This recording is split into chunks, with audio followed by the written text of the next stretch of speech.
In a much-anticipated showdown under the bright lights of Las Vegas, former world champion Kell Brook entered the ring looking fit, focused, and powerful. Known as the Special One, the Sheffield native came in with an impressive record, 39 wins, only 2 losses, and 27 victories by way of knockout. Wearing white trunks trimmed with red and blue, Brook looked sharp at the weigh-in at 147 pounds, bringing both experience and a sense of urgency to reclaim his spot at the top. Across from him stood the undefeated Terence Crawford, the reigning WBO welterweight world champion and one of the most feared fighters in boxing. With a perfect record of 36 wins, 27 by knockout, Crawford came into the bout carrying the legacy of a 3-division world champion. Draped in black and gold trunks, he weighed in at 146.4 pounds, calm and composed, ready to defend his title and further solidify his place as the pound-for-pound best. From the very first round, it was clear this wasn't going to be an easy task for either fighter. Brook, with his muscular frame and strong base, immediately tried to control the distance, landing quick jabs and looking to counter as Crawford tested his timing. The early moments belonged slightly to Brook, who appeared confident and calculated, keeping Crawford at bay with a long jab and using his reach effectively. But Crawford, as he often does, took the first round to analyze his opponent, measuring distance, observing movement, and setting traps while switching stances between orthodox and southpaw. His focus was intense, his footwork precise, and his jabs started to sneak through Brook's guard with growing frequency. As round 2 unfolded, Crawford began showing signs of the adjustments that make him one of the sport's most dangerous technicians. He shifted more comfortably into a southpaw stance, limiting Brook's effectiveness with the jab. Brook, trained by veteran British coach Dominic Ingle, had prepared for Crawford's switch-hitting style during his camp in the Canary Islands, but preparation in the gym is never quite the same as standing across from Crawford under the pressure of a title fight. The subtle changes in rhythm, the slight angles, and the quick counters from Crawford started to appear. Still, Brook continued to land the occasional right hand, a classic weapon against a southpaw, which reminded fans that he was still very much in the fight. By the 3rd round, it became clear that Crawford was no longer simply studying, he was taking control.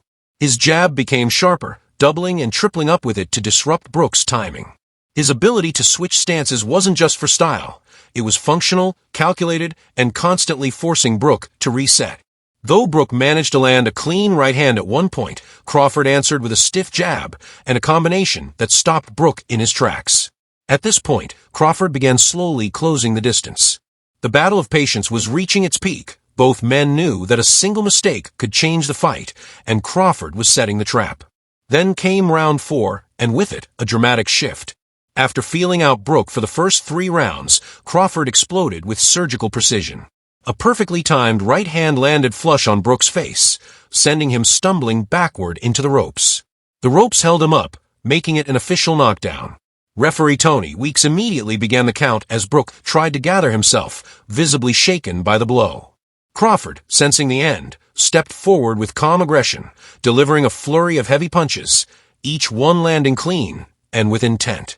Brook, whose orbital bone had been previously broken in earlier fights, appeared stunned and vulnerable as Crawford attacked with pinpoint accuracy. Just moments later, another powerful combination forced the referee to jump in and wave off the contest at 1 minute and 14 seconds of the 4th round. It was a stunning finish, swift, decisive, and brutal. Crawford, once again, showed why he is considered one of the most dangerous finishers in the sport. In a matter of seconds, he had gone from patient technician to ruthless closer, ending what had been a competitive fight with shocking efficiency. Brook, who started strong and had his moments, simply couldn't survive the onslaught once Crawford turned up the pressure. As the crowd inside the MGM Grand erupted, the official announcement echoed through the arena. Ladies and gentlemen, referee Tony Weeks calls a halt to this about at 1 minute 14 seconds of round number 4, declaring your winner by technical knockout, and still the WBO welterweight champion of the world, Terence Crawford. This performance not only preserved Crawford's undefeated record, but also sent a loud and clear message to the rest of the welterweight division. Despite facing criticism about his level of opposition, Crawford once again proved that it's not just who you fight, it's how you fight. With elite timing, switch-hitting brilliance, and finishing power, Crawford reminded the world that he is a generational talent, one who can analyze, adjust, and dismantle opponents with frightening precision. For Kell Brook, it was a brave effort and a return to the spotlight, but on this night, Crawford's class was undeniable. It was yet another masterclass